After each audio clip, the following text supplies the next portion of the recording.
Okay, let me know if you can hear me on YouTube or Facebook. Looks like I'm having a little trouble connecting to the Facebook chat. Working on that now. I'll get that going here in just a second.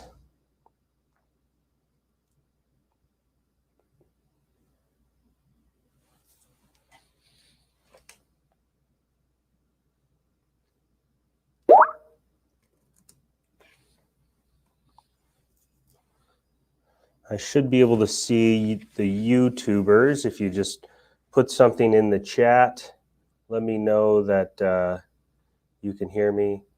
Okay, all right, thank you, Annette. Thank you, Beverly and Facebook. I do see you there. I just got to get it connected on my little system here.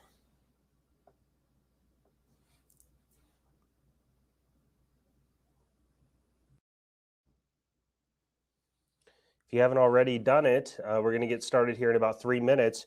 Go grab a beverage, something to keep you nice and fresh and alert.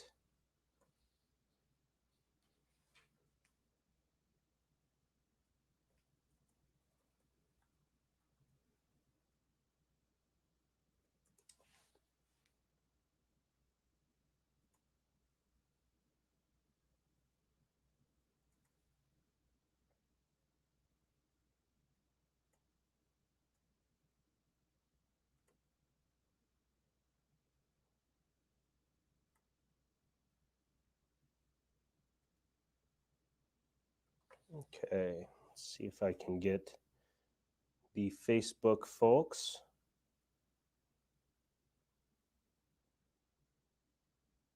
There we go.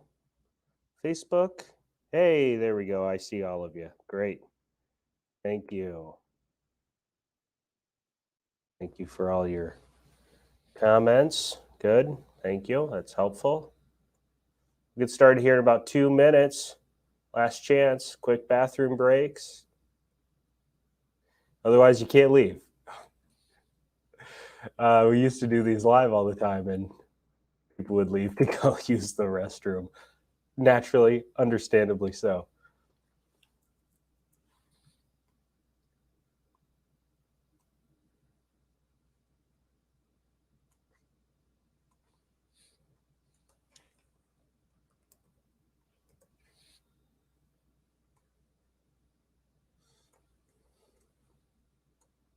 I definitely won't know. However, I think I would know if you were. I wouldn't know if you used the restroom while using some kind of portable device and you took us all with you into the restroom. But that's just weird. So, don't do that. Let me see if my audio is a little better like this. Audio any better? Just turned up the volume a little bit. I want to make sure everybody's good volume-wise.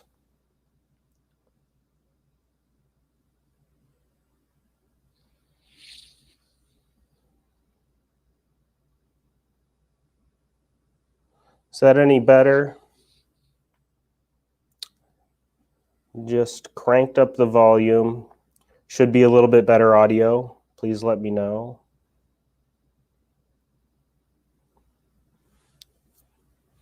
Okay, all right. Enough of you are saying that it's better. So good.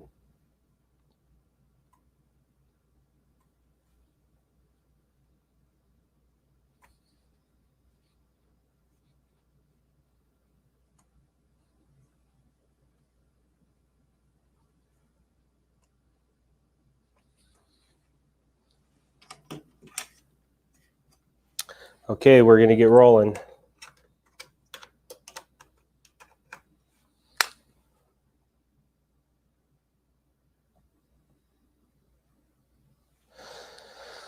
Hello and welcome, everyone. My name's Kyle McCauley. I'm one of the national presenters here at Einstein Retirement Workshops. And if you're not familiar with Einstein Retirement Workshops, we are a national educational organization. We do workshops on lots of different topics. We have a daily podcast. We have several different points of education, and our goal is to help retirees navigate this crazy landscape of retirement in today's day and age, which is sort of an unprecedented time to retire in many respects. So one of our most popular presentations is our Social Security filing workshop. So we know you'll get a lot out of today's presentation, as many have before you. Once upon a time, we would have done this workshop maybe in your, not in your backyard, but like a library near you or a community center, university, something like that. And so we would have seen you face to face. But since COVID and the travel restrictions and all of that, we've now stepped into doing these in this live stream format. We've gotten such great reviews about it and great feedback that it's something that I think we'll just continue to do. We may at some point do some live events again down the road, but for now we have had, again, just a great experience in interacting in this live stream format. So we're honored that you're here, and we're glad to continue to do this for you. Okay. Let's talk about our agenda for today. As soon as I get my clicker working. Oh, one more time. There we go. Okay. We're going to spend a little more than an hour on the topic of Social Security. We will immediately, right after that hour time period, go into a Q&A portion of our discussion. And before we do the Q&A, we will discuss, we know many of you are looking forward to getting the Social Security filing workbook. And so we will make sure that you are aware of how to request that. It is a physical workbook. We will mail you a copy. And so we'll talk about how you can request that workbook and get access to it. So we'll do that right at the end of the presentation. And immediately following that, we will have our question and answer session. My name is Kyle McCauley. I'm one of the national presenters here at Einstein Retirement Workshops. In addition to that, I want to share with you a little bit about my background so that you have an understanding of my perspective when I'm doing this workshop. Okay, so you just kind of have, some insight into what are the types of thoughts that I'm having when I'm sharing the information from today's workshop. So I'm the managing partner of City Center Financial, which is a retirement planning firm. And I'm also a chartered retirement planning counselor, an accredited portfolio management advisor, and also a national Social Security advisor certified professional, as are all of the folks who are associated with our organization. They are all national Social Security advisor certified. It's just a requirement in order to provide good advice around Social Security. It's not something you can accidentally become an expert in. It does require education, and the National Social Security Advisor certification is the only nationally accredited certification. Okay, so I share all that about my background with you just so you understand that when I do this workshop, the thoughts that I'm having, the case studies that we talk about, these are folks that we have interacted with, and the experience that I share with you comes from helping now thousands of folks make high quality retirement planning and coordinating this Social Security decision within that retirement planning framework. So there again, I think you'll find this workshop to be very practical and applicable. We're able to give you advice because of our registered investment advisory firm, City Center Advisors. But we are not employed by, nor are we affiliated with the Social Security Administration. Again, the purpose of the workshop today is to give you advice about things that we know will be helpful to you as you are thinking about your benefits. It is not to sign you up for Social Security or something like that. Why is Social Security such a hot topic? We do this workshop fairly frequently, and we always have a couple hundred people that show up, generally speaking. And it's been going on for over a year now, and that's been pretty consistent. Why is that? Why are so many people engaged? Well, it's just the numbers, okay? There are 10,000 people turning 65 every day, and that works out to about 3.65 new folks who are qualifying for benefits like Social Security, Medicare, these big retirement age benefits that you've been paying these FICA taxes into over the last 20, 30, however many years you've been working. So a lot of people no longer working and paying into the system, they're now retiring and drawing funds out of the system, it certainly brings up issues, concerns of things like insolvency. Will there be a benefit left for me?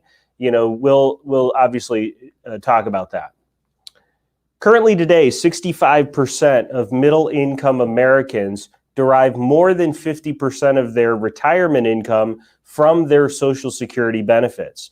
Now, that is obviously going to be true for those of you who haven't necessarily done a great job of saving other forms of retirement income, whether that be, accumulating a pension benefit or a 401k, putting dollars into those 403bs, 457s, TIAs, those types of accounts. Okay, other brokerage accounts, Roth accounts. If you haven't done a good job of putting dollars in those types of accounts, obviously Social Security is going to make up a big portion of your retirement income.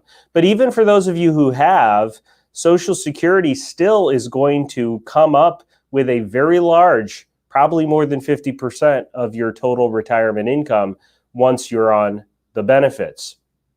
Now, this is true for two reasons. Number one, if we were in a room together and I asked how many of you were ever told at some point in your life, don't plan on Social Security, I'm guessing that many of you would raise your hand. I've done this live enough to know that maybe all of you would raise your hand.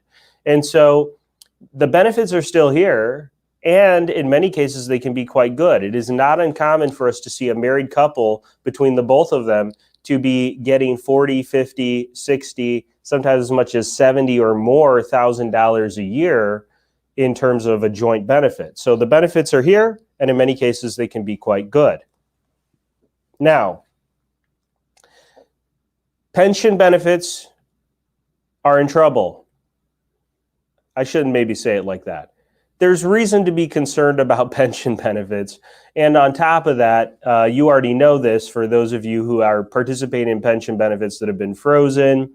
Unfortunately, we've seen some pension benefits that have been reduced after people have already started taking them. A little more rare, but it's unfortunately, it does happen. And then many corporations just don't even offer a pension. If you've changed a job in the last 10 years, there's a good chance that that new job did not have a pension benefit. So pensions are very rare these days. And so it has elevated the importance of these Social Security dollars. Now, our last statistic is not on here to frighten you. It's here to highlight one of the key important reasons why Social Security is so important. 46% of Americans today pass away with less than $10,000 to their name. Now, again, I'm not giving you this statistic to frighten you, but it does help us frame in properly how we should be thinking about our Social Security benefits. Social Security, when framed in properly into your retirement planning needs, is framed in as retirement income insurance, or you could say longevity insurance. Now, you insure all the important financial things in your life: your house, your car, your health. Do you insure your retirement? The answer is probably yes. Okay, Social Security is a form of retirement income insurance. That could be important. Married couples, age 65, gentlemen, you have a 50% chance of living to 92.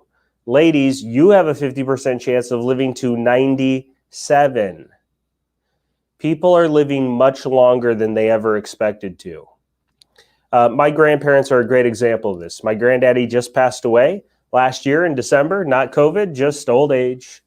And he was 92 years of age. Now, he hit the life expectancy. Now, normally you would say, okay, well, he hit the life expectancy, big deal. Except he had 4 heart attacks and 3 bypass surgeries before the age of 75. So, pretty impressive for him to make it all the way to 92. If you had asked him at the age of 80, hey, granddaddy, you think you'll make it to 90? Just pick 90, not even 92. He'd have smiled, shook his head, and said, I don't think so. So he's a good example of the value of medical technology and having a wife who makes you do stuff you don't want to do. Just kidding. Yeah, no, my granny is a large reason why he's still living. She's still alive. She just turned 90 this year. Okay. I'm wondering if I'm saying that right. I think she turned 91 this year. Yeah, because my granddaddy would have turned 93. So she's 91 now. Actually, now she's already had her birthday. So 91. I don't know if you can live as long as this gal, Ms. Kane Tanaka. She's 118 years of age. From Japan. Interestingly, of the last 5 oldest living people, 4 of them were from Japan. So, if you're thinking about relocating, might consider Japan. All right, let's talk about what we're going to focus on. We're going to talk about some basics about how your benefits work, how they're calculated. We'll discuss some strategies for those of you who are married. We'll talk about options for those who are divorced, options for those who are widowed. And if you fall asleep somewhere in the middle, please do wake up in time for taxes.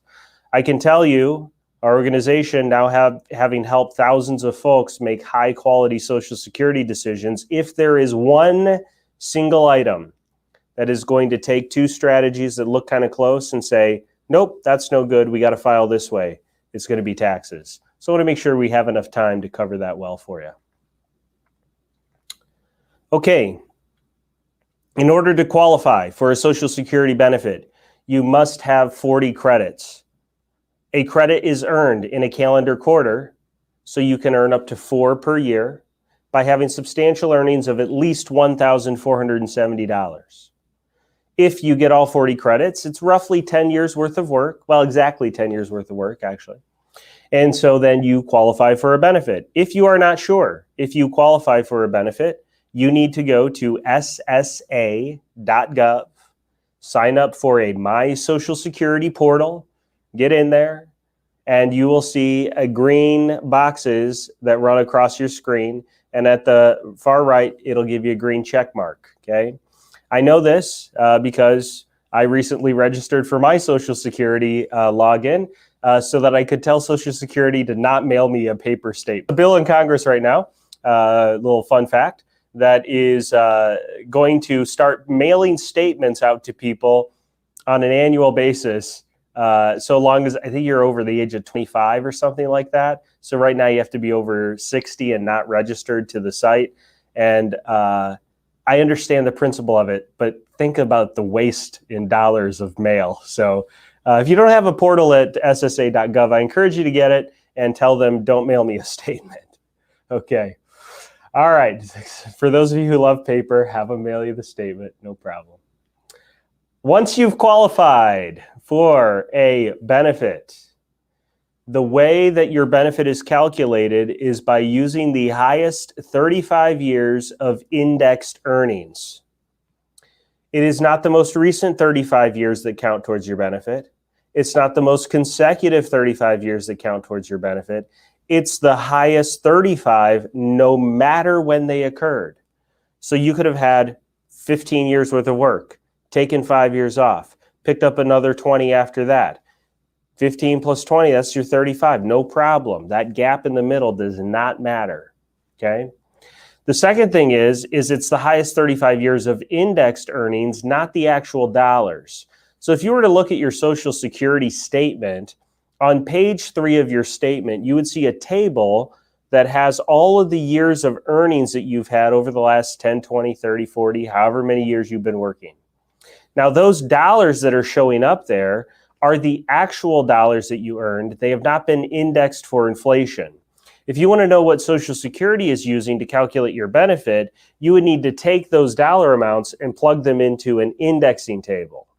In our Social Security filing workbook that we're going to mail you a copy of, there are indexing tables in there. So you could take your income in years gone by and see what they're worth in terms of today's dollars for how Social Security is doing your benefit calculation.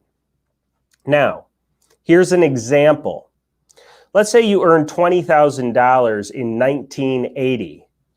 What you would do is you'd take that $20,000, you'd put it on the indexing table for 1980, and you would see that you should multiply that by 4 and change, meaning $20,000 in 1980 is worth a little more than $80,000 in today's dollars. The reason why I highlight this for you is that sometimes people mistakenly assume that their work today is necessarily increasing their benefit for the future. Not necessarily. You must be replacing a lower income year in the past, but not dollar for dollar after those dollars have been indexed for inflation.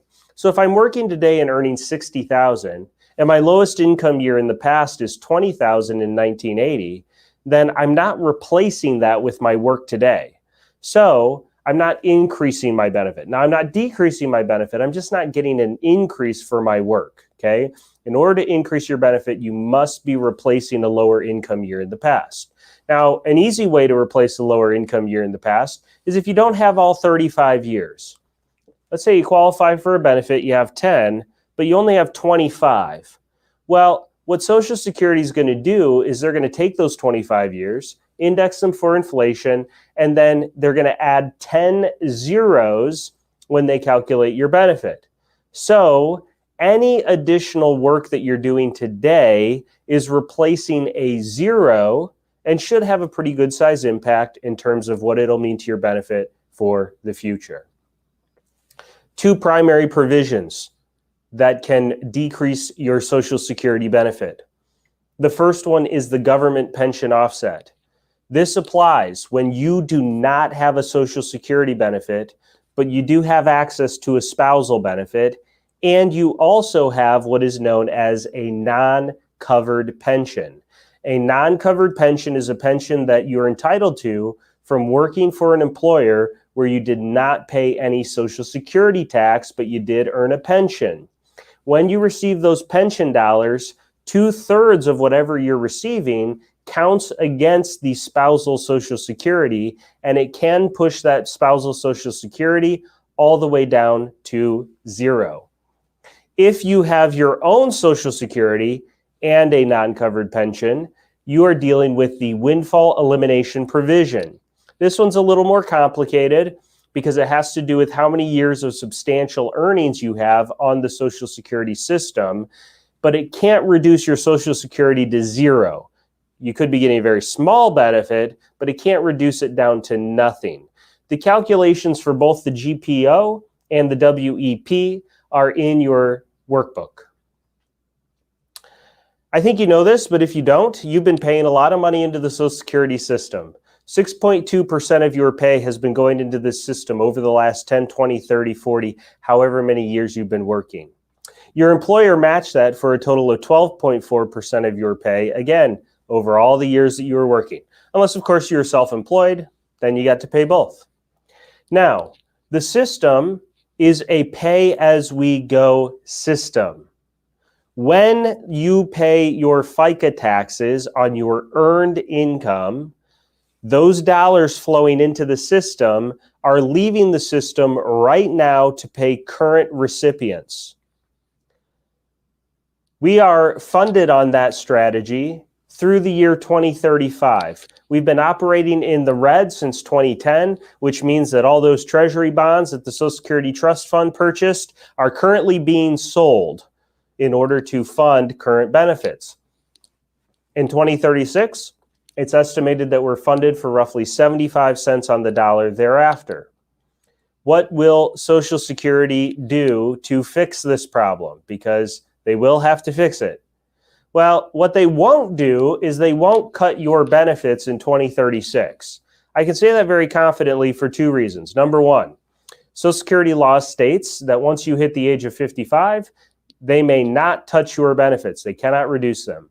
Number two, you have experienced a reduction already, and you can assure your children and grandchildren that they will experience a similar type of reduction to what you had. For example, all of your parents had a full retirement age of 65. The oldest of you, have a full retirement age of 66. Maybe the majority of you attending and watching now have a full retirement age of 66 and some number of months. Now, some of you are young enough to have a full retirement age of 67. That process of moving from 65 to 66 to 67 was a fixing process of the Social Security system. So they'll do this to your kids, right?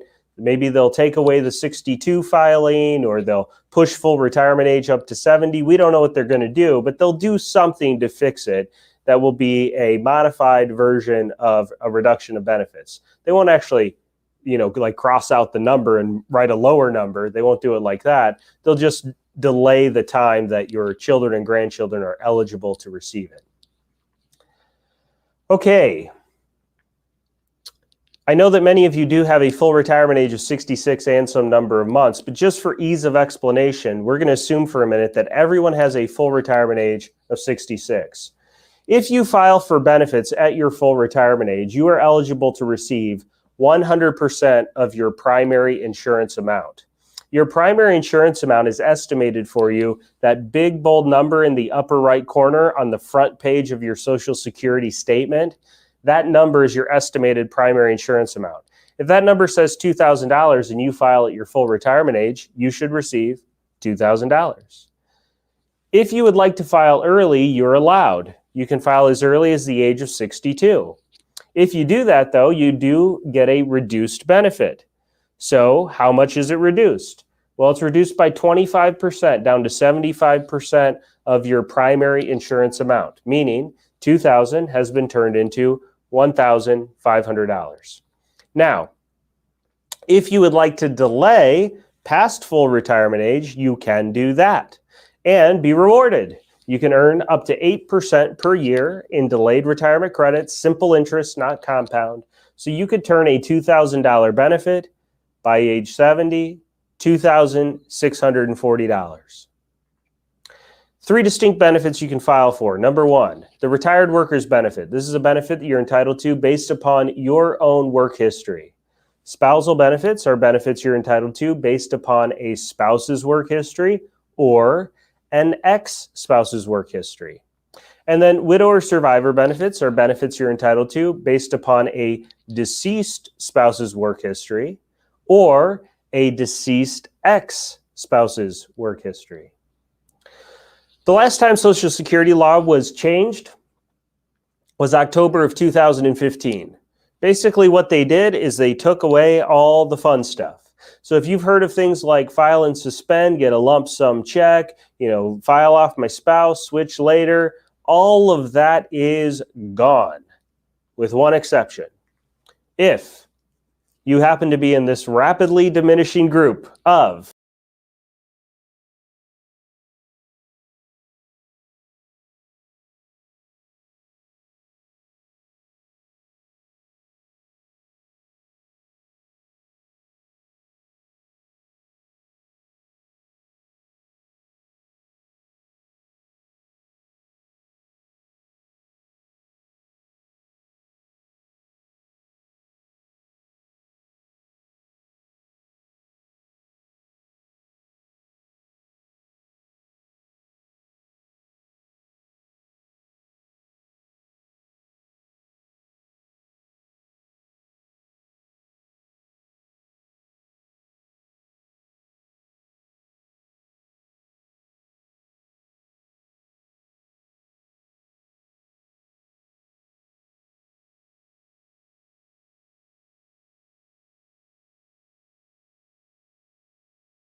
well, let's say you were laid off from a job and you are now reemployed.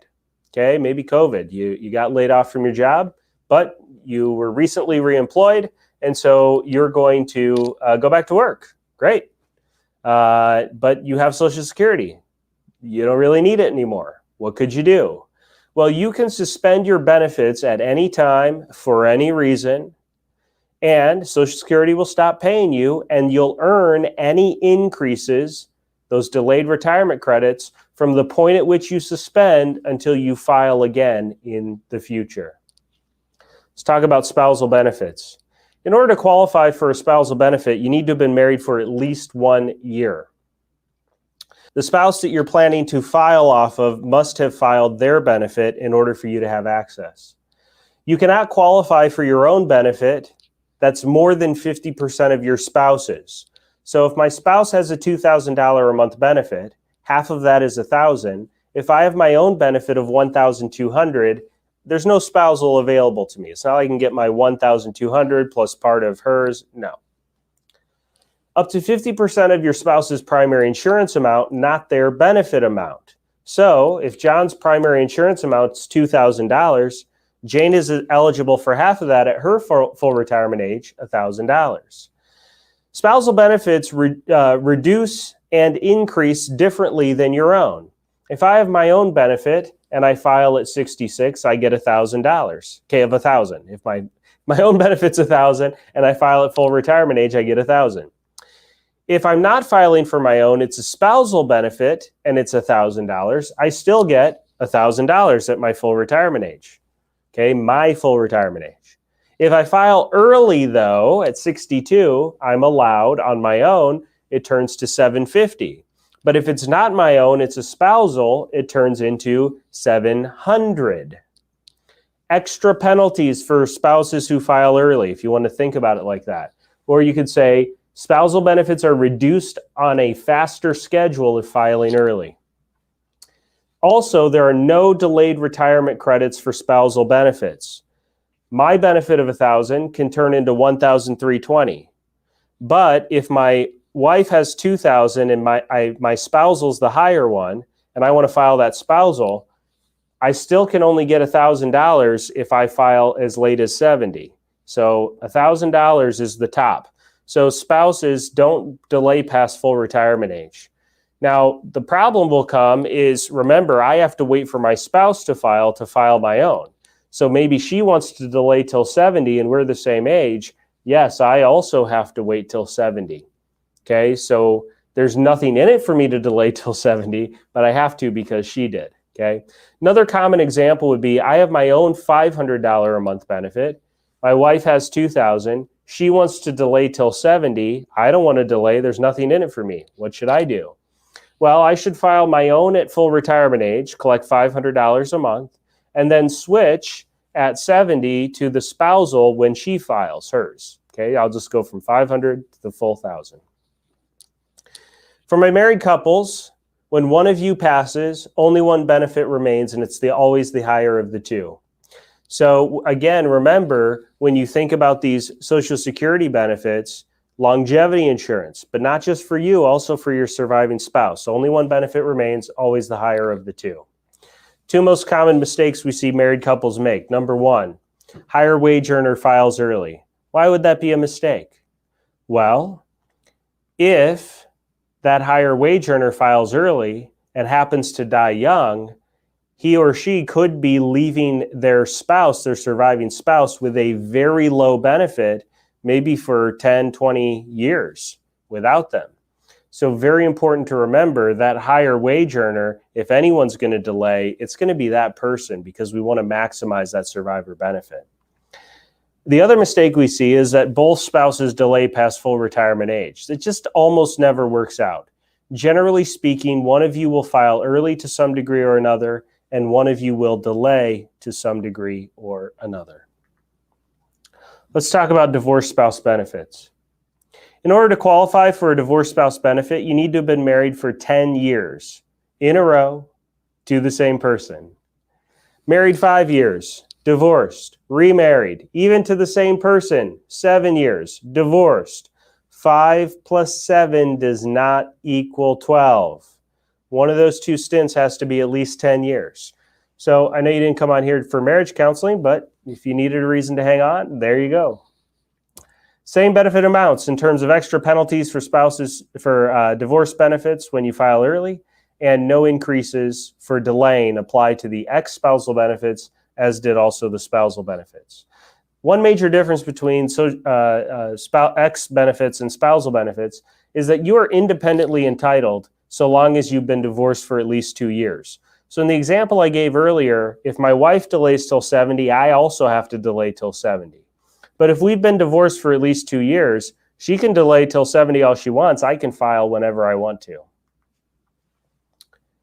If you were born before January 2nd of 1954 and you have not yet filed a Social Security benefit, and you happen to have a marriage that lasted more than 10 years, the restricted application could be particularly advantageous to you. Okay.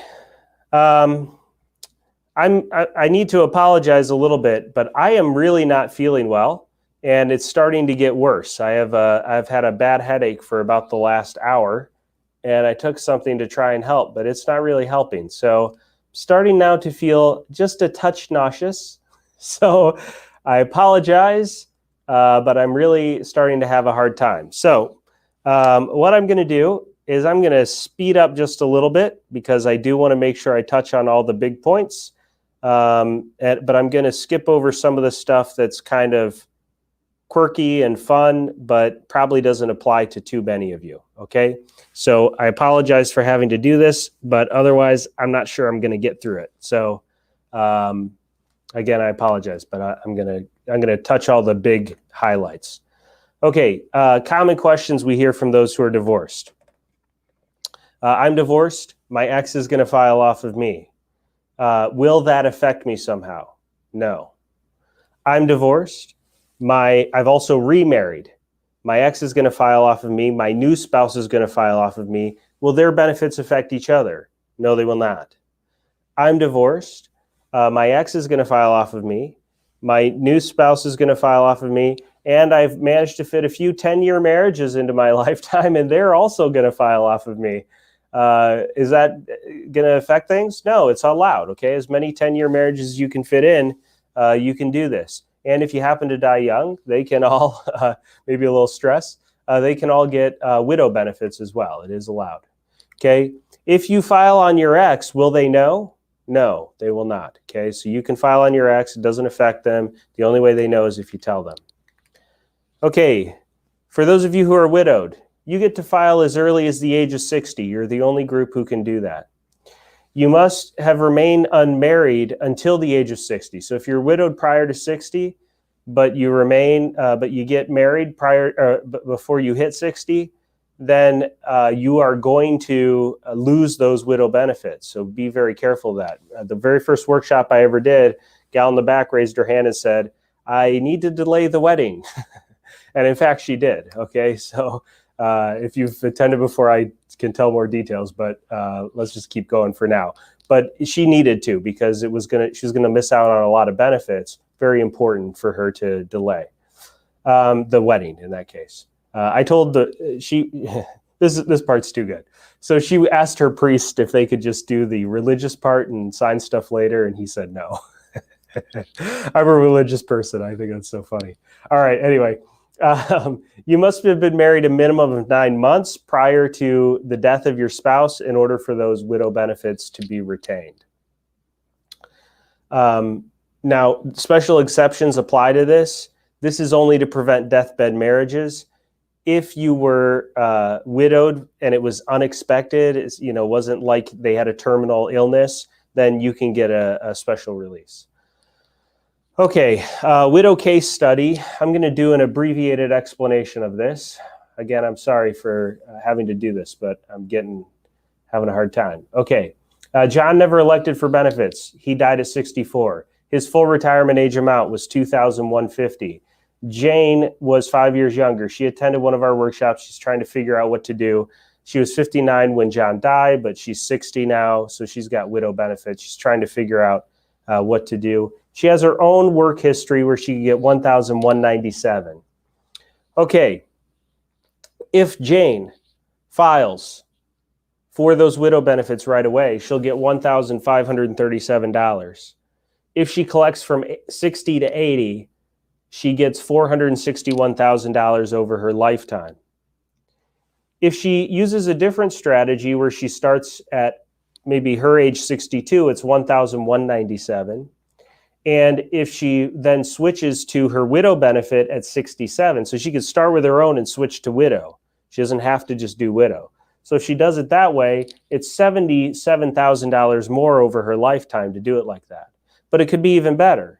She could actually go ahead and start for those widow benefits at and get $1,537 at 60, and then switch to her own maximized benefit at 70. So there again, with widow benefits, you get flexibility. You start with your own, switch to the widow. Start with the widow, switch to your own, okay? Whatever makes the most sense. If she does it like that, it's more than $100,000 more over her lifetime, okay? So very important. Okay, let's talk about the earnings test. The earnings test applies whenever you file for Social Security prior to reaching your full retirement age. If you file for Social Security prior to reaching your full retirement age, they will ask you, what is your earnings? The amount of income they don't care about is $18,960. The minute you go above the $18,960, they start caring, okay? They care about $1 for every 2 that you earn above the limit. Let's say your income is $58,960. What happens then? Well, they take the $18,960 off the top. It leaves you with $40,000 above. It's a 1 for 2, so it means that you're ineligible to receive $20,000 of Social Security. If you have a Social Security benefit that's $2,000, $2,000 goes into $20,000 10 times. So from January through October, the first 10 months of the year, they don't pay you. And then they'll pay you a $2,000 check in November and December. Some people do mistakenly assume that going above these limits means you'll still get a check all year, and just be reduced. No, they simply don't pay you anything till you've paid back what you owe. Okay, earnings test. In the year you turn your full retirement age is $50,520. It's a 1 for 3, and this almost never applies to anyone. Okay, let's talk about taxes. Taxes is very complicated. If you think my head hurts, your head's about to really hurt. Okay. 33-page report to tell us everything that we need to know about how you pay taxes on Social Security. Okay, if we'd all like to have a headache together, just go download this, publication 915 from the IRS. We can all have a joint misery. All right. Okay, there are some, this might be a little tongue-in-cheek, but there are helpful things. It's helpful to me. This worksheet is in this document, and it details out for you the 19-step process that you must go through to figure out how much taxes you will owe on your Social Security benefits. We're not going to go over all 19 steps, but I want to give you some sort of big picture highlights. Line 1 of that worksheet is where you put your provisional income number. Provisional income is 3 things. Your adjusted gross income, which is all the sources of income that you have, okay? Doesn't matter the source, everything. Capital gains, K1s, ordinary income, dividend income, everything. Plus 50% of the Social Security benefits you're receiving, plus municipal bond interest income. Those 3 things added together is your provisional income. If that number is more than $25,000 and you're single, you will be taxed on your Social Security. You can be taxed on up to 85% of your benefits if you go over $34,000. Married couples, if you go over $32,000, you start paying tax. If you go over $44,000, you could be paying tax on up to 85% of your benefits. The question is, how much tax? Because this is not the tax amount. In fact, Social Security is technically very tax advantageous unless you mess up and have too much of other types of income. Well, the how much tax question is where it gets complicated. I'll give you one example. Let's say that you're cruising along through retirement. Everything's going well, right? You've got Social Security. You have your pension maybe, or some income from your investment accounts. And so you've got all that coming in, and you're cruising along through retirement, and everything's going fairly well. And you have done things to keep your spending low because you're very conscientious. You want to make sure you have enough money to last you for your whole life, and you can get through retirement and call it a success. You don't want to be a burden to your family. You want to be able to take care of yourself should things happen like long-term care or something like that. And so you're going to do your best here. And so you cruise along through retirement, and then one day you wake up and it's your 72nd birthday. Happy birthday. Now you turn into having required minimum distributions on all of your 401k, IRA, 403b, 457, TIAs, TSPs, all of that stuff, okay? If you have a lot of savings in those types of accounts and you have to pull a required minimum distribution from them, you could be pulling a very large amount. Now, if you pull a very large amount from these accounts and you are above these limits, it goes right to your tax bracket. But what you don't necessarily realize is that when you're above these limits, you can also be adding taxes to Social Security. And if it's so much that maybe you're used to being in a 12% tax bracket, but now you bump yourself up to a 22. Also, because of how it works, you're not getting more money from Social Security, you're just adding taxes. So if you're in the 22% tax bracket and you're adding taxes to Social Security, 22% from just that RMD plus an additional 22% from taxes added to Social Security, that's an effective tax rate of as much as 44%. So you have to be very careful when you're planning out your income to deal with the fact that Social Security will be taxable. Try to do the planning necessary to have it be advantageous, not disadvantageous. Whew. I made it, sort of. All right, let's go to a case study that I think will be very helpful to you, okay? Clients are 64 and 62. Between the two of them, they have $34,000 of Social Security. They're going to start with their retirement with $752,000 in 401k and IRA assets. They're going to earn 6% on those investments annually. They need to spend $70,000 a year, and that's going to increase by 3% per year to keep up with inflation. They'll live to 86 and 89 respectively. Okay? You may be different than that. You may have more, in which case you need to pay attention because more in terms of savings, 752. You really need to pay attention because Social Security is going to help solve the tax problem here. You may have less, which you need to pay attention because they have a running out of money problem. If you're in the neighborhood, pay attention for both reasons because these people have a tax problem and a running out of money problem. And we're going to show how Social Security can help solve this concern. Okay, if they file Social Security early, covers about half of their income need. The amount of the orange line above the red line, or excuse me, the amount of the orange lines above the blue lines is what they have to pull from their investment accounts. The red line is what they need to spend, increasing with inflation. The orange line above the red line is the amount they're paying in taxes. Because of that double taxation process I briefly described, you'll notice that the taxes aren't increasing linearly, they're increasing exponentially. Also, the amount of dollars that they're pulling from their investments and to cover those taxes eventually causes them to run out of money 14 years too soon.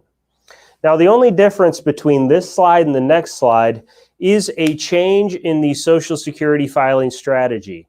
No advanced tax planning implemented, no fancy stuff with changing investment strategies or anything like that. The only change is a change in the Social Security strategy. If this couple will pull all their income from their 401k accounts in the early years and then file Social Security on an optimized schedule, the amount they need to pull from their investments drops down a lot. Also, the amount of the orange lines above the red line is very small. I don't know if you can see it. There's a little bit there, but not much. It's not uncommon when we do pre-planning for folks to get them in a position where they would be paying very little and sometimes even no taxes once those Social Security benefits are triggered. Remember, Social Security is technically tax advantageous so long as you manage the other sources of income so they're not too high. Now, you'll notice also that because we drop their taxes down and their withdrawals down, their portfolio lasts the rest of their lifetime. If we compare the taxes, you'll see that in the optimized strategy, the blue lines, they do pay a little more in taxes in those early years, but look at all the excess taxes being paid, the orange lines above the blue lines, simply for filing Social Security early. Now, they stop paying taxes eventually, but they're broke, so it's not a good deal. Okay. They get $186,000 more out of Social Security by optimizing their strategy. Their portfolio lasts 14 more years, and they save $35,000 in taxes, even though they were not paying any taxes for 14 years. So what a great deal. All right. A few things about your statement. Number one, your Social Security statement does not have any future cost of living adjustments applied. It assumes that you work till 62, retire and file immediately, or till full retirement age, retire and file immediately, or till 70 and retire and file immediately. It's your work record only, no spousal coordination, and then obviously and certainly no advice. Okay. Wow, I really zoomed through that. About 13 minutes shorter than normal. Okay, well, I am sorry to have to do it so quickly. I know I didn't do the best job explaining the tax issue, especially as I normally do. But I appreciate you giving me some grace on that. I hope that you guys are good there. Okay, so few things about this. We're going to offer to you a personalized Social Security analysis. This Social Security analysis is complimentary. It's at no cost to you if you would like it. I appreciate all the kind words in the comments. Thank you for that. But if you, after hearing our presentation today, you go, gosh, you know what? I really can't imagine trying to figure all this out without doing a deeper dive into my specific Social Security planning needs, then this analysis will be really helpful to you. The reason why we provide it at no cost is because it is our experience that it gives us a very good opportunity to earn the right, or maybe I should say the privilege, or maybe the honor of serving you with other retirement planning needs that you would have. So if you think something like this could be helpful to you, let me tell you a little bit about what's in it. Personalized strategies to you specific to your needs, detailing out for you exactly when to file, how much you'll receive, giving you line by line. We'll give you multiple strategies that look just like this to give you a sense as to what strategies are going to make the most sense for you. We'll do a break-even analysis that will tell you, what's the right way to file and to help you see the benefits or the drawbacks between different strategies. And the big thing that would set this analysis apart for you, that would really make you say, wow, I'm really glad I got this, would be our retirement income cash flow and tax analysis. So this part of the analysis is also at no cost, but you have to say, yeah, I need to coordinate other retirement income streams to my Social Security, or I need to deal with taxes on my Social Security. If either of those are true, this is a screen capture of specifically the reports that we generate for you, okay? So we do a detailed analysis and we look for planning opportunities like Roth conversion amounts. How much should we be doing? It's line by line, very detailed. We developed the software. It's called Retirement Defender. Put a lot of time, effort, and energy into it myself personally. And it's because clients asked me questions I couldn't answer, and I don't like that. So we developed the software to do that. Okay. Help you know the difference. Is it a benefit to do a Roth conversion strategy? Which Social Security filing is going to give you the best outcome? We show you all that. Okay, so I want to get you the workbook, sendworkbook.com. This is the same website that you go to request your Social Security analysis, if that would be helpful to you. A couple of quick things, and then we're going to wrap up here. Again, I apologize. I probably should not take questions. I feel horribly bad because I know many of you are here for the first time, and I love doing the Q&A part, and I just don't think I can handle it right now, so I apologize. I'd love to see you at a future event to answer your questions and to do all of that. Sendworkbook.com, though, is where you'll go to request the workbook. It's a physical workbook. We'll mail you a copy. The next thing that we will do is we'll have the opportunity for you to request that analysis if you'd like it. Okay, a couple of quick points of disclosure. My firm, City Center Financial, does now own and operate the Einstein Retirement Workshops brand. We used to be separate entities, but we aren't anymore, okay? So Einstein Retirement Workshops, owned and operated by City Center Financial. If you interact with our team, we can help you no matter your location. It doesn't matter what part of the country you are in. We will interact with you over a video conference session. We will be on camera. Whether you're on camera is up to you. All of our advisors are fiduciary advisors, fully licensed and certified, and they also are National Social Security Advisor certified, so fully qualified, also trained by me personally.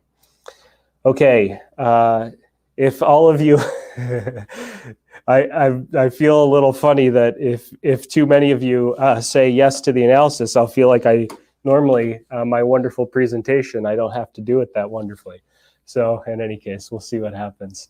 I do hope that you found this presentation to be very helpful. Again, I'm sorry for the abbreviated version, and I'm sorry that I can't handle doing the Q&A today. But I do hope that you found today's presentation to be really helpful. And there again, if you're going to interact with our team, you need a deeper dive into your specific stuff. I promise you they'll be really able and ready to help you. And we want to make sure that you're maximizing what you get out of this system. These are your dollars. You paid for it. I think you know that. But if you don't, let me tell you, you've paid for it. So do what you can to maximize what you get out of this system. If we can serve and help you with that, we're very honored to do so. And with that, I'm going to wrap up. Thank you. Thank you so much. All right. Have a great night, everyone.